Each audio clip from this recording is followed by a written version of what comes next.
Hello Automators, thanks for tuning in again. I'm Brian from Automate Your Life, and today I'm going to show you 3 new products from SwitchBot that will help to increase the security in your smart home. But actually they're more than that as well, because SwitchBot always does some really different things with their smart home products. Now what we have is a SwitchBot Motion Sensor. You can see that one. This was released a little while ago, but not a lot of people have that product just yet. Here's the SwitchBot Contact or Door or Window Sensor. This is really different, and it contains some features that I've never seen on other contact sensors. And here is the SwitchBot Indoor Camera, which I've already plugged one of these in just to have a look at what this is like, and it's quite an interesting product too. So I'm going to show you all 3 of those and how to secure your home just a little bit better. I'm going to start with the motion sensor. Let's get right into this box. And you know what? They're talking about a number of combinations with their other products. So what we have here is a couple of brochures, a couple of stickers here. These are just 3M stickers. There's nothing too fancy about those, but you've got a couple in there. And then this is the mounting hardware. It's a little bit different than most of the other sensors I've got, and I'll show you what I mean here. This allows you actually to spin 360 degrees, so you can really mount this a lot of different ways. 2 AAA batteries in the pack as well. What I'll tell you is that's a fairly hefty motion sensor versus some of the smaller ones that you can get. You know, you compare this to something like an Aqara sensor and it's a lot bigger, but this also has a couple of really neat features to it. See, there's a back mount as well as a bottom mount, and that means that you can orient this again in a lot of different ways. So you can see I could go here, and I can go what is a more traditional setup right here. There's also a button on top. I believe that's the reset button if I'm remembering correctly. And then you have to pop open the case here, and you just got to get something underneath here and pop that open. This is where you're going to have your 2 AAA batteries set in there. So let me get those powered on and we'll get going. There's a little LED light here on the front, but I haven't seen that come on once I've got the batteries on, and I'm going to stick it on the mount here just so you guys can see. Now, sometimes I've had that mount move on me here. Whoa. So in order to get the mount on, I kind of had to angle it like this and then push into there. It was actually a little bit different, but you can see the different angles that you can get with this kind of a setup. It's really different, and I like that I can do 360 degrees and even get it to dance a little for you. Let's talk a little bit about the mounting hardware. We didn't get any physical hardware other than the stickers with this, but there is a bit to know about this. So you just saw me unlock. I just had to move this way while it was attached to the rest of the base here. That can actually be pretty hard to do, and so I actually just stuck something in here and kind of pulled this way. Now obviously be careful if you have to do that, but for the most part, most of them will just move if you just push down and twist. So once you've done that though, you have a couple of holes you could use for screws if you'd like, but this is quite a strong magnetic mount as well. So you don't necessarily need to have even any stickers. Once you're done, you're going to just twist it back to lock, and then it stays in there. Now, the sensor itself has a bit of an orientation to it. Think of it like this. It's going to come out fairly even out of the top where the reset button is. It's going to be sensing, and then it's kind of sensing downwards at an angle. What that means is if you have a pet or you don't want to be capturing things going on along the ground, then you want to take this reset button and you want to put it upside down like this, and it will actually be fairly even across and then kind of up it will be detecting. If you don't have pets and you're okay detecting the ground, well then the reset button should go up, and then you generally have this is just coming straight out at the top and then it's going down towards the ground. SwitchBot tells you to put this about 1.2 meters up whenever you're mounting it in order to get the furthest distance and the best coverage of your space. To set up the motion sensor, we need the SwitchBot application available on iOS or Android, and you will need a SwitchBot Hub Mini. That is an absolute requirement for this. If you have the old Hub Plus, sorry, you're not going to be able to use that one. So we can hit the plus up at the top and it's going to find my different devices. So I also have my contact sensor that we've talked about, or we're going to talk about in the video today, sitting here as well, and I have this one sitting, so it should find both. Now it's found both the contact and the motion sensor, and I can pick the add motion sensor. So I actually physically tapped on that. Now it's asking me to long press the button on the top for 2 seconds until it starts flashing, and then hit the next button. This is a Bluetooth connection that's going on. So you must have Bluetooth turned on your smartphone. And then what it's going to do is pair this to the Hub Mini through Bluetooth. So these are entirely Bluetooth devices. I'm going to call this one Motion Sensor X, and you can pick rooms if you have those created inside of the application. So I have to select the hub. I'm choosing my Hub Mini, and now they're giving me some of these installation details that I just gave you. You can see because I have SwitchBot connected already to Amazon's voice assistant, it has already brought that into the Amazon application. One of the really great things about this sensor is that you can adjust the motion sensitivity. So you can see I've selected long right now, and that gives me a distance of 7 to 9 meters. And you can see that it's 60 degrees or 120 degree field of view. Now, what you can do right now is it's detecting me, it's saying I'm within the detection range, and if I stop moving entirely, what will happen is it'll stop detecting me.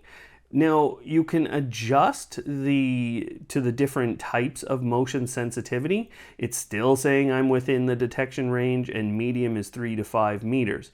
Now when I go to short, it's saying 0 to 2 meters, and you just saw it go, I'm out of range, but now I'm within the detection range, obviously because I'm moving. But you can see how this short motion sensitivity is a lot more sensitive to me stopping moving. It's instantly losing me and I'm out of range. So that's it. We have a fully installed device, but we have a few other things going on. You'll notice up here at the top, there's a little lightning bolt, and that means we have a firmware update that we can complete for this.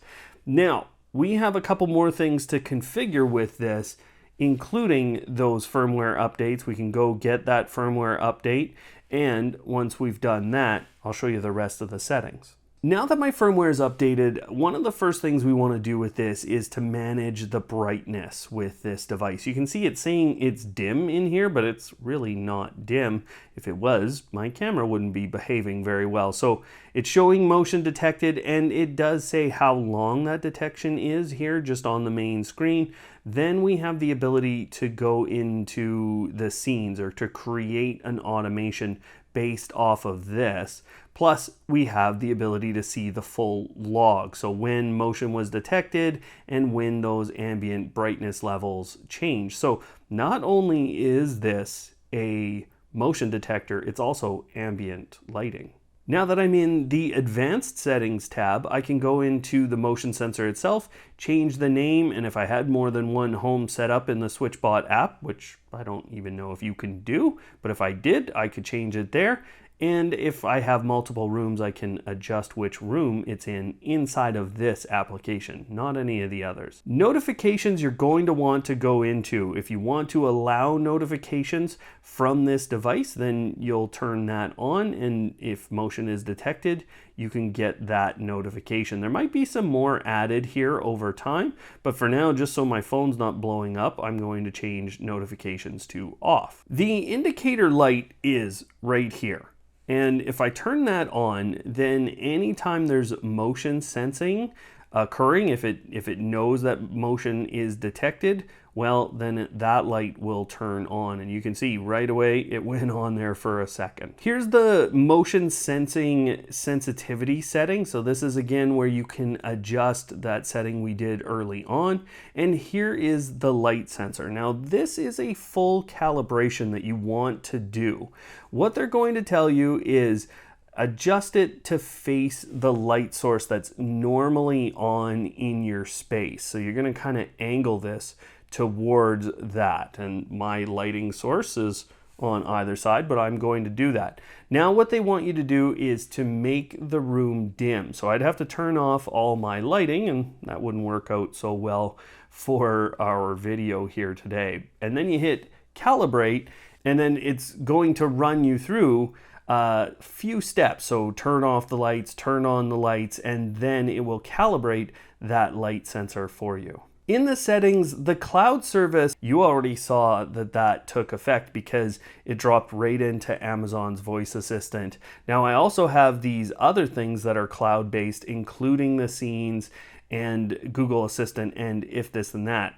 Can't say I've ever used this one, but if I toggle that, this would not be exposed, therefore, to those other services, and it would just be within the SwitchBot app. The NFC that's sitting right here in the settings is related to the other product that we are showcasing today from SwitchBot. These are the SwitchBot tags, and they are an NFC tag, so you can scan them on the back of your phone. There's a number of different locations where NFC readers are on different phones, but once you do that, you can, in the case of the motion sensor, it would just bring up the settings page for your motion sensor. There's also an FAQ. You saw me already go into the firmware and the battery level, so it will show you the battery remaining on this device.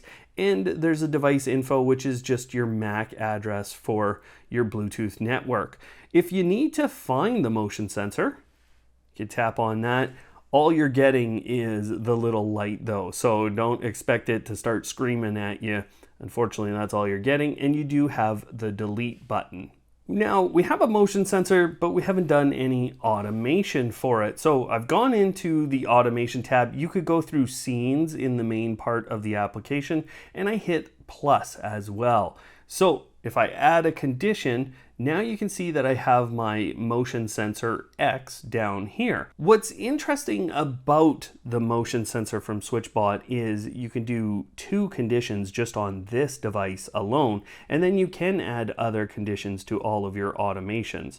So if I want, I can select that motion was detected, or there's been no motion for a certain amount of time, and I can change that up to 30 minutes. But let's just say motion is detected. But the other thing is that calibrated ambient brightness. So let's say there's motion detected and the room is dim. Well, now that's what I have saved as a condition, and you can see that right in the scene creation here.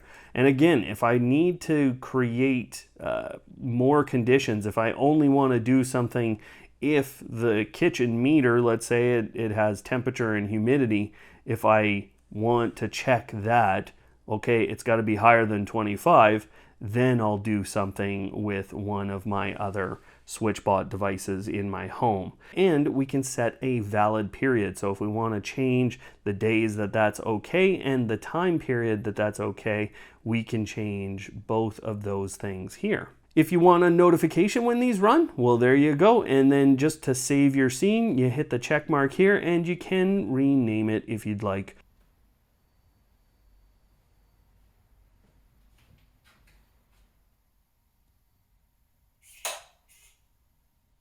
All right, let's go right into the contact sensor here from SwitchBot. This is a really different device. I like a lot of the choices that SwitchBot has made. We have really a lot of the same components in this one as we did with the motion sensor. So you're going to see, the 3M tape, and actually we get some physical mounting hardware with this one. There's actually a couple of screws and a couple more pieces of 3M tape in there as well. We have the same two AAA batteries in the pack, and we have the sensor itself as well as our magnet. So this is just the magnet component.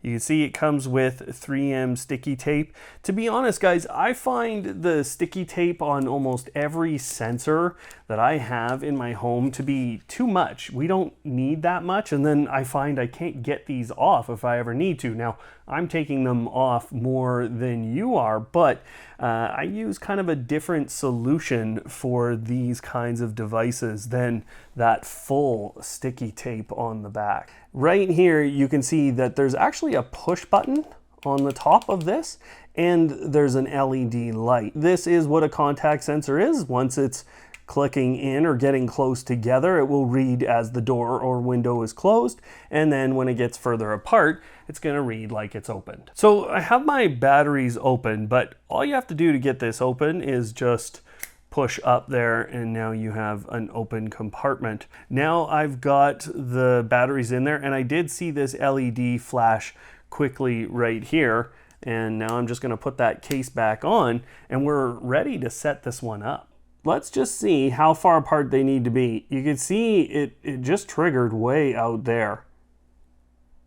It is far out, and I don't mean like far out, man.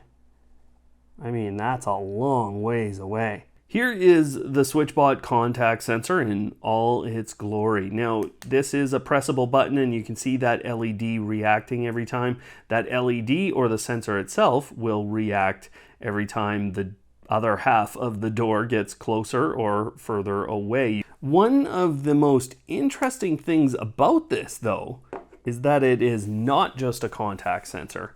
It is a motion sensor as well, and you can see it's got a 5-meter detection range, and it's got a horizontal 90 degrees. So what they're talking about is what I normally call the field of view. I'm not sure I can get a good shot of that, but 45 degrees on either side is how this will see. One thing to note with that motion sensor, though, is vertically it looks a lot different. So it's only going to have about a 10-degree angle down and 45-degree angle up in your home. Now, if you were to flip this around and orient it in a different way, you would get more of that detection along the ground. So think about how you are mounting this one.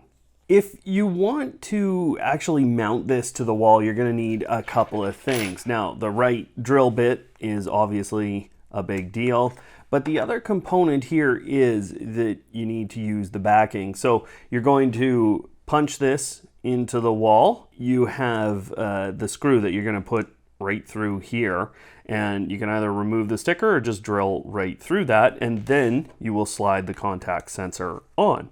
Now, in terms of an actual drill bit that you would use, when I line these up, I feel like this one is a little big. So this is 3/16 of an inch. And I get that sense even when I kind of try from the other side. It just seems like it would end up with this having a little bit of slip in it.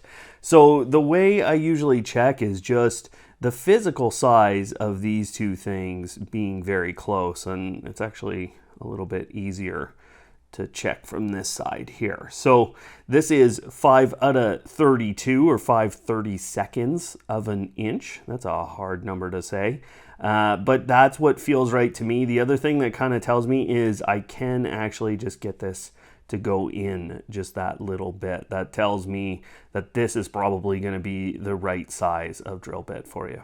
In order to install one of these, or in order to use one of these, you will need one of SwitchBot's Hub Mini devices. You can't have the Hub or the Hub Plus. Those are the older cloud looking ones.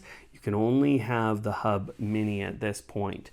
Now, they want us to long press the button on the front of this for 2 seconds until it starts flashing, and we've got that going on, so I can hit next. I can rename the contact sensor, and I'm going to call this Contact Sensor X. Next, I have to pick the hub, so you could have multiple Hub Minis, and I'm going to hit that. If you can't find it, hit that little refresh button. Now you get to pick whether it's going to be on a door, a window, or a different kind of scenario, maybe a cabinet or something like that. And what you're going to notice is that it says, okay, we're going to do motion detection up to 16 feet or up to that 5 meters. But if it's on a window, they're not turning that on. That doesn't mean you can't put it on a window. It's just their recommended ways for setting up these devices. You can see how very little of that double-sided tape I've put on the contact sensor. You don't need a lot. These don't weigh a lot. And here's how I install it. So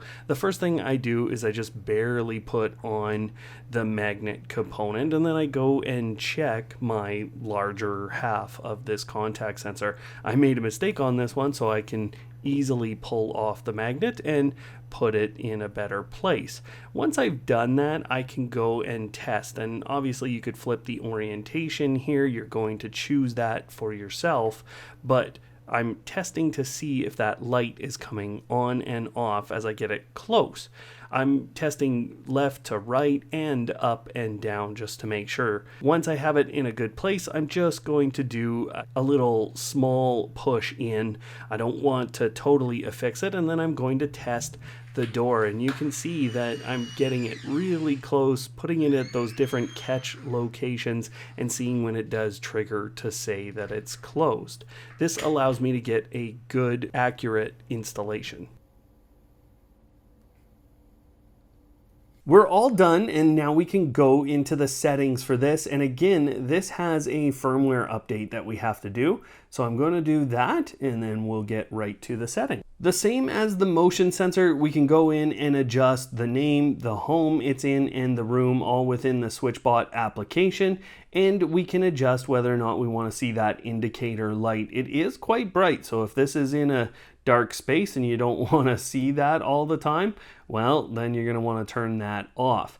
Now, left open is the duration that you will set where you want a notification, or where it will be turned into a state of left open. So you can pick this for yourself. The next thing we get to configure is the exit settings. What you get is whenever you're exiting, you can press the button in order to let SwitchBot know that you're leaving and then take some other actions. So if you press the physical button and then open the door within the amount of time you set, there's a setting on this next page, the contact sensor understands that you are exiting the home. But if you just open the door from the outside and it senses an open, well, then it's taking that action as entering the home. So here's your setting: exit the button by pressing the button, or exit by motion detection.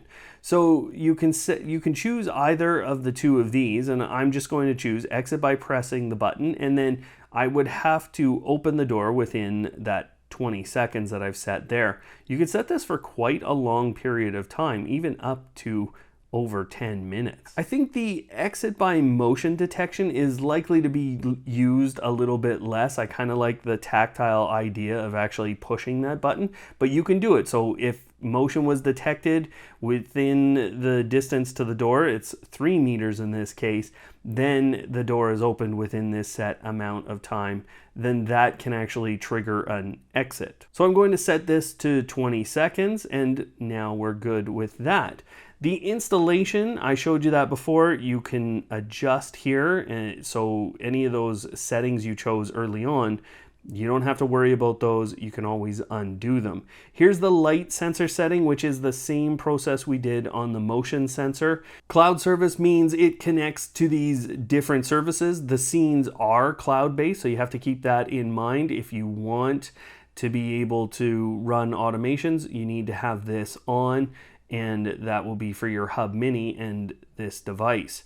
It also connects to Google, Amazon, and if this then that. NFC, I just showed you a little bit of that on the motion sensor as well. It's the same thing, viewing the device through NFC. So if I scan an NFC tag, it just brings up the details or this page right here. There's the FAQ. You saw me go into the firmware and battery and update it, and then I have the MAC address. That's all that's in the device info here. Then I can hit the Find Contact Sensor if I don't know where this one's sitting, and I get the little flashing light, no sounds coming out of it, and I can delete the device. On the main page, I also have the readout for the ambient brightness and whether or not the sensor is open or closed. Plus I have a log of the different things that have gone on, and you can see there's a lot going on with this device because we actually do have a lot of different things that we can do with it. So let's go into automation. You could go in this route, but I showed you that route before, so we're going to go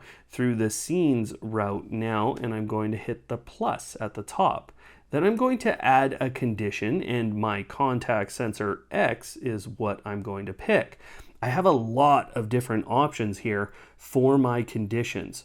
So I have the contact sensor, and there is an exit, which is that setting we set already inside of the contact sensor's settings, or an enter. So this one is pressing the button and then or motion, and then the door is opened within that set amount of time. The enter is the exact opposite. There's no pressing. Plus we can create automations on opened, closed, or that left open setting. There's also motion detection. So we can detect motion, or we can say there's no motion for a few minutes. Then what we also have the ability to do is to set a second condition of it being dim or bright, or you don't have to have that as a condition here.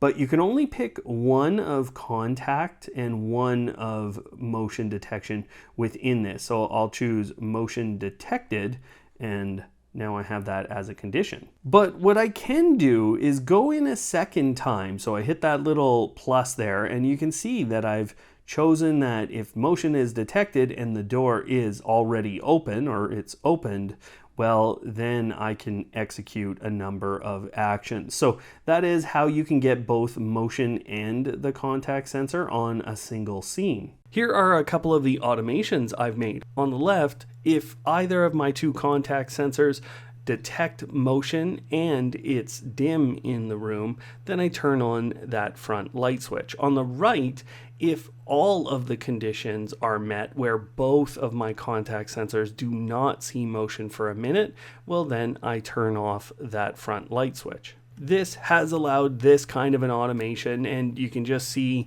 that there is a little bit of a delay when we're talking about the automations with SwitchBot, or at least this is what I have experienced.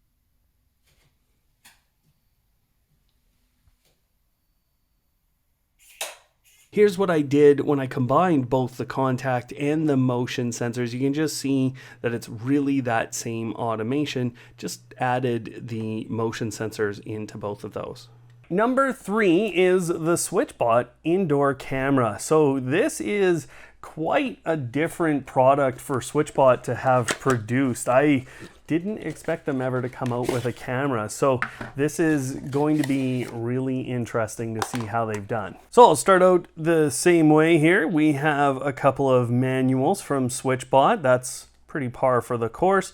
We actually do have a power adapter with this one. This is a USB power adapter, and with that comes a USB cable. Now this is pretty standard fare. Nobody get too angry that it's not USB-C here, but this is what you're going to plug in to the camera, and then this is what you're plugging in to the adapter right here. Again, we have some screws, some other hardware for mounting this places, but we also have more 3M sticky tape and the exact same mounting hardware that we had for the motion sensor. The camera itself is quite a bit different.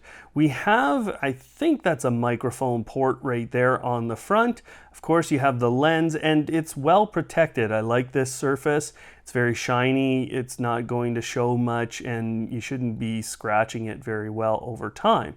Over here, you have a micro SD card slot. So this will allow local storage for your recording. On the bottom, we have the certifications and we have one of those mounting hardware. And then when we go to the back, we have the other mounting hardware here. You can see the large speaker holes anyways. And then we have our charging port.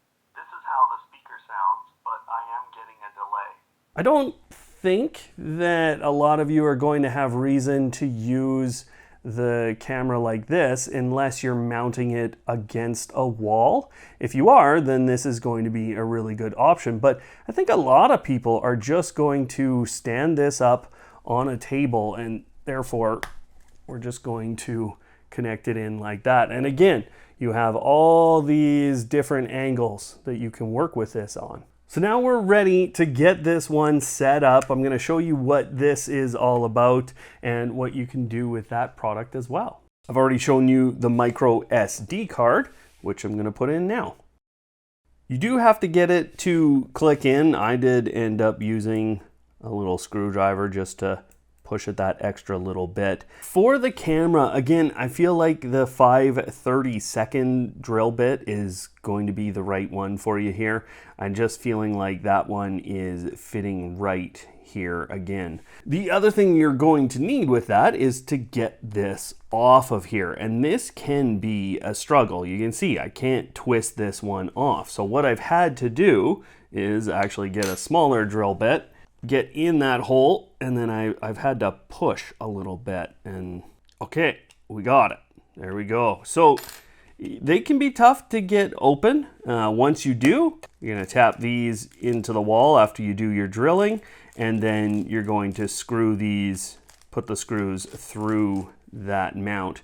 This is a magnetic mount, so if you have a metal surface, probably just use that. All right, let's get this set up. Now I'm in my SwitchBot application, which you'll get on iOS or Android, and then I'm going to hit the plus up in the top right.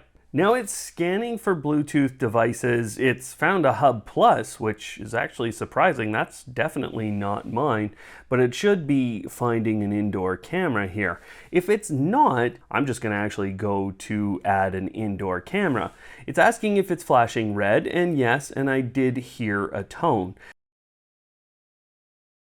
Now it's asking for my Wi-Fi credentials, so I'm gonna type those in. Keep in mind, it's only a 2.4 gigahertz camera. It does not support 5 gigahertz Wi-Fi. So now what happens is we need to scan a QR code, and what you do is you hold this in front of your camera. Now you can see it's already connected to Amazon's voice assistant, and it's actually connected to my home network. So both of those things have occurred, and now it's asking me to name the camera. So I can name the camera, I can put it in a room if I have any in the app, and then I'm hitting save. Now we can start to use this device. So it's brought me right into the view screen for my camera, and there's a bunch of controls here that I'm about to go through with you, but what I want to tell you is during that setup, what I would make sure you do is take your phone and just go and hold it where you think you're going to mount this camera, and make sure that your Wi-Fi signal isn't bouncing all over the place. This is one of the best ways that I can tell you to make sure that your Wi-Fi and your device is going to be stable. There's other things to do with Wi-Fi, so I'll leave a link down below to help you make sure that your Wi-Fi stays reliable. So you saw I hit the HD button up here, and I can switch between HD and SD if you're finding that you can't connect to this camera or it's taking a long time to get notifications. You might want to switch to SD so that there's less being piped through this camera to the internet and then back to your feed here, because there is some delay, which I'll show you in a little bit. Now there's a data rate right here at the top, and if you hit that, then you can hear through the camera and its microphone and speaker. This allows you to zoom in and zoom back out, but you can also pinch and zoom, or pinch and spread your fingers to zoom out. So you have all of those different controls. Down here is the ability to take a picture, Or you can turn on the two-way communication right here with that microphone, and you have the ability to take a recording. It'll ask to store things on your phone or to access media when you hit that button the first time though. Once you've taken one of those, you can view the albums, and here you have a full playback. You can trash that, or you can save it or share it to wherever you'd like. This pulls up a number of other options. You can see there's a playback and a gallery, and you can turn on private mode, night mode, and motion detection features. So you can see me toggling those on and off. This one, I've just left night mode in auto, and I can turn on private mode, which basically puts this into a sleep mode. The other thing I want to show you is if you hit that in the bottom corner, now you've turned the whole interface on its side. You still have the ability to zoom in and out, but you also have these controls still that you had previously. So you can be chatting with people or taking recordings and photos. There's a messages section, and this allows you to check on some of those notifications that you've gotten, and then there's the cloud. Now you have to purchase the service from SwitchBot directly, so I'm going to tap on that, and now you can see their different plans. Here's the pricing on these plans. You can see it's event recording for the past 30 days on either of these, and you can do monthly or annually. If you've placed a micro SD card in the device, well, when you hit playback the very first time, it's going to ask you if you want to format it. So I'm formatting my card at this point in order to be able to store video files on this device. Now that it's formatted successfully, normally you would have all these different clips here, and you can play them, you can take little cuts of them, and you can also scroll through the timeline and even change the days on that screen. Of course, we can go back and forth between the gallery and the albums, but here's the more detailed settings that looks a lot like what we've gone through on the motion sensor. So if I tap in, I can change the name, the home, or the room, and then I can tap the device to go into privacy mode, which you saw on the previous page. Next are the basic settings. So you can turn off that indicator light if you don't want to see that. You can also flip the screen 180 degrees if you've mounted this upside down. And then you have the time watermark and the ability to speak either one-way or two-way. Night vision can be placed into auto, off, or on. Motion detection has a few settings, including the ability to turn off the entire section for motion detection, and the sensitivity setting, which will be adjustable between low, medium, and high, which is a lot like your motion sensor in terms of its sensitivity. The ability to enable a detection area actually helps you to manage some of those notifications and some of the recordings that you're taking. So I've gone in to change the detection area. You only get one box here, but you can resize it and place it wherever you'd like on the screen and then hit save. If that's not good enough, then it might help to detect humans only, and that setting is in the motion detection settings page as well. Storage settings is where you can deal with that micro SD card. If you've placed one in there, it'll show you the capacity, and then you can choose a recording mode, whether or not you'd like it to be continuous or event-based, and you can also format the card here. Right below the storage settings is that cloud service. This is just the same screen as we were in before, and you have the ability to get a notification if the camera goes offline. When we go into third-party integration, this looks interesting because it looks like you only have Scenes or Amazon's voice assistant that you can connect to, but I'll show you that it's a little different than that. Then we have the NFC tags, which I'm going to tell you all about at the end of today's video, and we've actually published a second video. It will bring you to the settings screen if you scan an NFC tag after setting that up. There's the FAQ, and then device info has an IP address and a signal strength that might be very useful to you if you're having reliability problems with this camera. There's also the device update, and you can turn on an automatic updates function. At the bottom of the whole page, you can delete the camera. Now let me show you a couple of things that I've done with these cameras and the contact sensors. So here's my returning home automation, which is on the left. And what I'm doing with the indoor camera is I'm turning off motion detection. I'm turning on privacy mode. I'm turning off the detection area. And I'm turning off the recording mode. When I'm leaving, which means I have actually pressed that contact sensor button and then opened the door within that set period of time, means I do the exact opposite. So I'm basically preparing the camera to protect my home. We also have some triggers inside of the SwitchBot application. So if there's a motion detection, you can do some automations if you'd like, or if privacy mode is turned on or off. Now here's Amazon's voice assistant, and the first thing we need to do is go to the More page, go to Skills and Games, and then we have to search for SwitchBot. Once you've found the SwitchBot Smart skill, we want to enable that. You can see I already have mine, and this is why all of my devices were instantly connecting as I added them to the SwitchBot app. Once you've done that, we have a ton of different things that we can do with Amazon's voice assistant. The first one is we can go into the devices and the camera section, tap on any of those cameras, but I actually never got this feed to come up in the application. But when I asked Amazon's voice assistant to show me that camera, it was actually remarkably quick. So they prioritized the actual smart displays instead of the application. Hi, everybody. Hi. Can you hear me all right? I'm betting there's a couple seconds delay, just like there has been pretty much everywhere else. I actually wasn't finding a lot of delay, but I was finding some stutters in the feed, and I think that's okay for most people. I did try motion announcements on my Amazon speakers and smart displays. That would not work for me, unfortunately.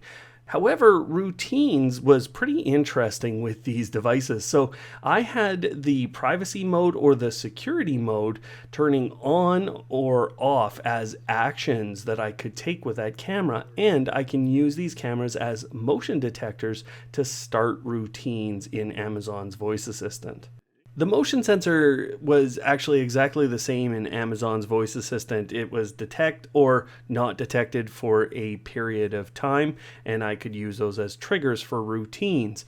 On top of that, the contact sensor came in just with an open or close, so none of those other exit or enter statuses came in, or the left open one. Over on Google, you can add them the same as you do anything else, but there's not a lot we can do here with any of these devices.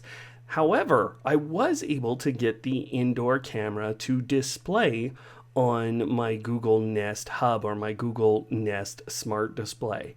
The difference between Google and Amazon was I didn't have a microphone button to be able to communicate with the person on the other side.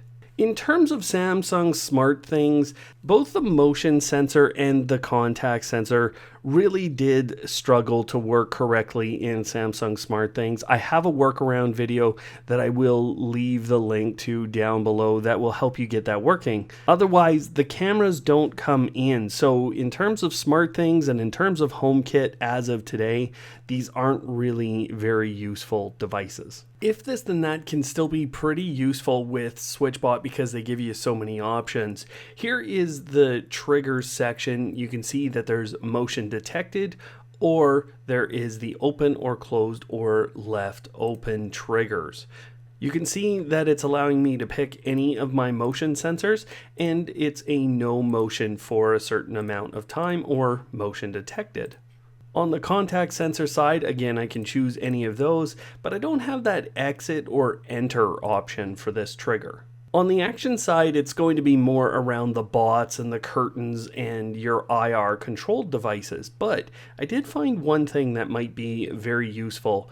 See the scene options here, and it's not going to show me any options because I haven't set one as a manual execution choice, but when you set a trigger as manual inside of the SwitchBot application, then you can pick one of those here as your action. So you could run a number of things, especially with those cameras turning on or off all of those privacy settings. Let's look at how the SwitchBot camera looks. Actually, these colors and this darkness or brightness in the scene is actually really good. And even when I got well outside my garage and zoomed in quite far, you can actually still make out my face. It was managing the backlighting pretty well. And just for comparison, here is a Wisecam V3. So it really does lose people when you have backlighting like this. And inside of the garage, I would even still say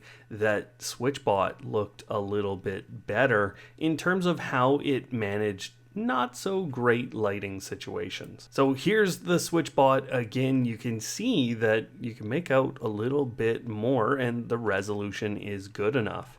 Just to give you an idea though, here's the Nest Cam and here's how good the Nest Cam is versus this in terms of seeing people and managing that backlighting. So I think that there is a limit to this camera, but it's really good for the price. When we talk about the reliability and the overall usefulness of these sensors, both the contact sensor and the motion sensor performed relatively well, around a 95% reliability just in the first couple of days of testing, and it seemed to get better after that. I would say though that if you're going to be bothered by a delay in automations, that you're going to want to steer away from these, at least as it relates to using the scenes inside of SwitchBot's system.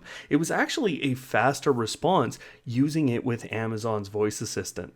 Right now, SwitchBot is having a pretty good sale, and they do this every once in a while, but 25% off using coupon codes that we have down below in the description is really good. And it's not just on SwitchBot's site, although you can go to SwitchBot's site. You can actually check out Amazon as well. We have a coupon code there for you. If you're still here, then you're probably someone who uses a lot of SwitchBot products, and I do in my home, but they actually launched a fourth product here with Automate Your Life Today. This one's not so security based, but it does integrate pretty well with these in a couple of ways. So go check out this video that we launched today at the same time as this video so you can see what that is all about. It's a really unique and different product as we've come to expect from SwitchBot. So go check that out. Otherwise, thanks for watching today, and of course, don't hate, automate.